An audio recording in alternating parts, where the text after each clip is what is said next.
All right, welcome to the Dales Report, and happy to be joined here today with Mervyn Pinto. He's the president and CEO of Minaean SP. Back to the show. Mervyn, how's the summer going? How are you doing? Oh, thank you, Shad. Perfectly fine. A bit hot today and tomorrow here in Vancouver, but I think, we need a little bit of a wake-up call to get our acts together and get moving with our air conditioners and maybe a little bit of get used to the heat. Q4 is coming. How's the forest fires and that doing out west? Well, not very good, Shad. It's a little scary, but I suppose we have to put up with it and keep fighting.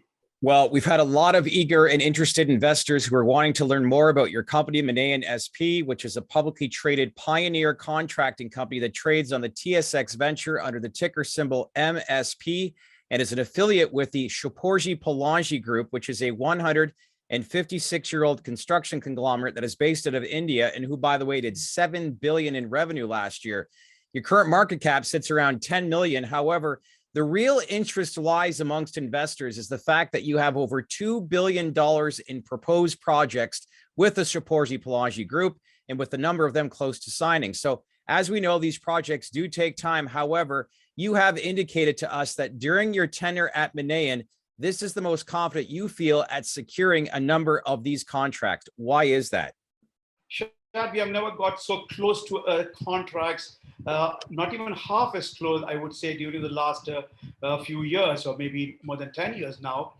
The reason is that, as I mentioned in my last interview, these projects take time, and both these projects that we are working on, particularly a university campus project in Cote d'Ivoire, where the price offer has been submitted, the pricing is under negotiation, and in Uganda, the draft contract has gone in, the contract is under negotiation.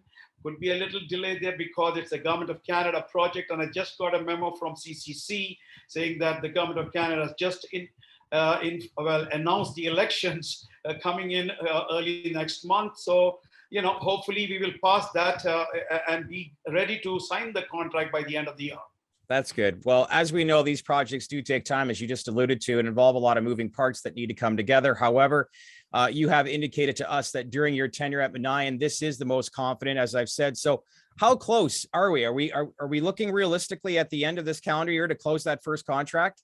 As I said repeatedly, Shad, we do not control that. The market, the governments control it. But the way the situation is, it is very promising that we should, if sign at least one by the end of this year. That is how it is. But again, as I said, it may trickle down over the next year. But at this moment, yes, everything looks promising.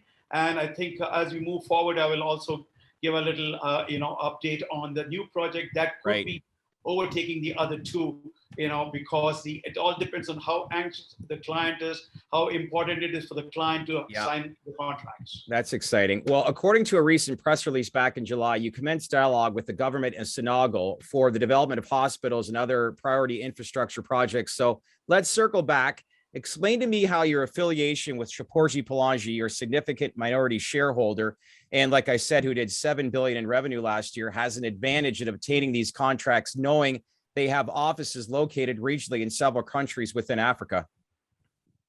Yeah, you see, the greatest plus point we have is that our 156-year-old track record of the parent, which is very impressive and has been the main tool for us to give our credibility and convince the client about our execution capacities and the diligent working behind the whole group that has established this track record. So obviously, none of the Canadian companies, if you see, have any offices particularly in Africa.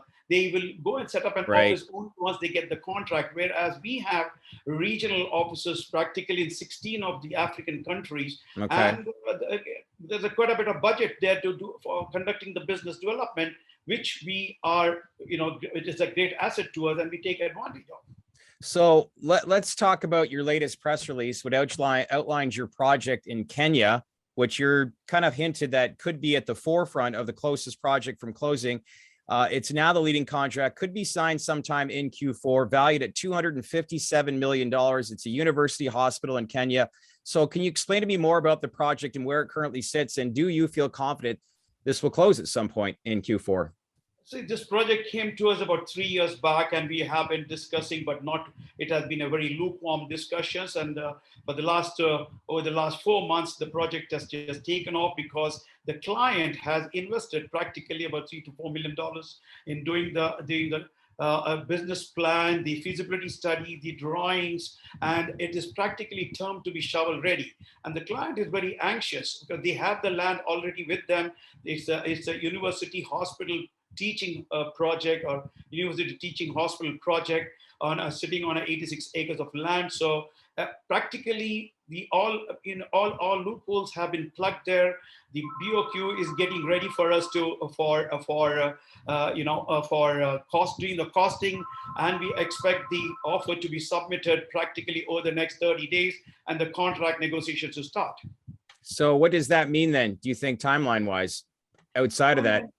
The client is very anxious to get the president of Kenya to do the groundbreaking by November.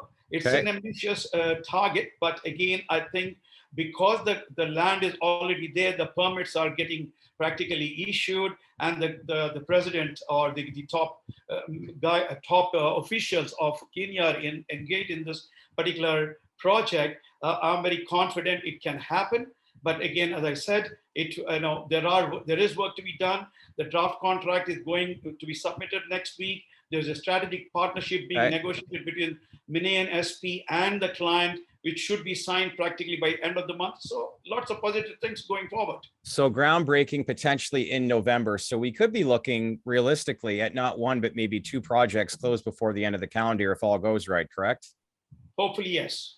Okay. I'd like to learn a little bit more about the political landscape, because you just talked about how the president there wants to do groundbreaking in November. In some of these countries related to your proposed projects, are there any delays when it comes to political uncertainties and government regimes changing when these as far as signing these contracts? Say if one old government leaves and a new government comes in, is it, conversations start all over again, or do conversations leave off from the previous administration?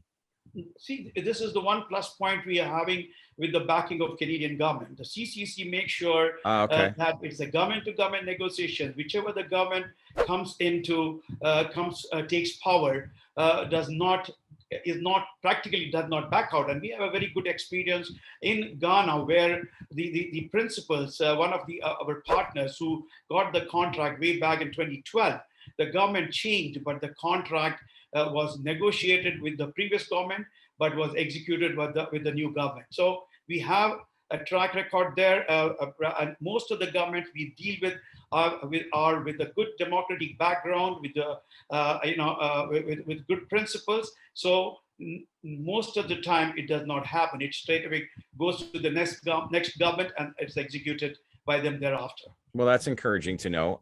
So as we wrap this up and bring this all together, you're speaking to a group of investors, and the question is asked: why should investors retain the confidence to keep capital deployed in Minaean SP despite the long cycle of some of these contract closures? What would you say to them?